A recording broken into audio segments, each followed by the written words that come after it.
Hello everyone, আসসালামু আলাইকুম। আমি মিম। অনেক দিন পর মায়ের হাতের একটা রেসিপি শেয়ার করব, তাই চলে আসলাম আপনাদের মাঝে। আজকের রেসিপিতে হচ্ছে চিংড়ি মাছ এবং নারকেল বাটা দিয়ে কচুর ফুল। আর এই কচুর ফুল কোন কোন জেলায় খেয়ে থাকেন অবশ্যই কমেন্ট করে জানাবেন। যাই হোক, আমি এখন চলে যাব ফুল রেসিপিতে।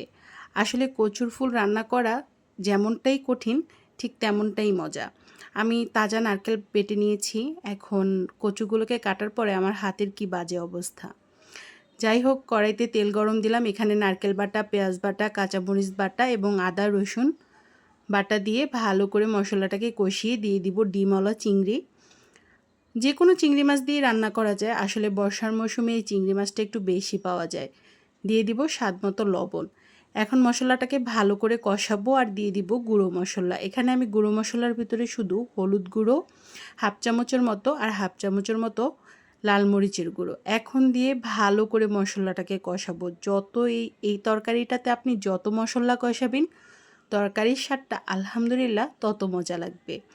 এই তো আমার তরকারি ভালো করে কষানোর পর আমি একটু গরম পানি ব্যবহার করেছি। আর হ্যাঁ, কচুর তরকারিতে গরম পানি ব্যবহার করতে হয়, তাহলে আবার গলা ধরে না।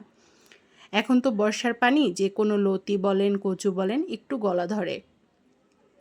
তারপর আমি সিদ্ধ করা কচুটাকে ভালো করে মশলাতে দিয়ে একটু ভাজা ভাজা করব যতক্ষণ না পর্যন্ত তেল ছেড়ে আসবে।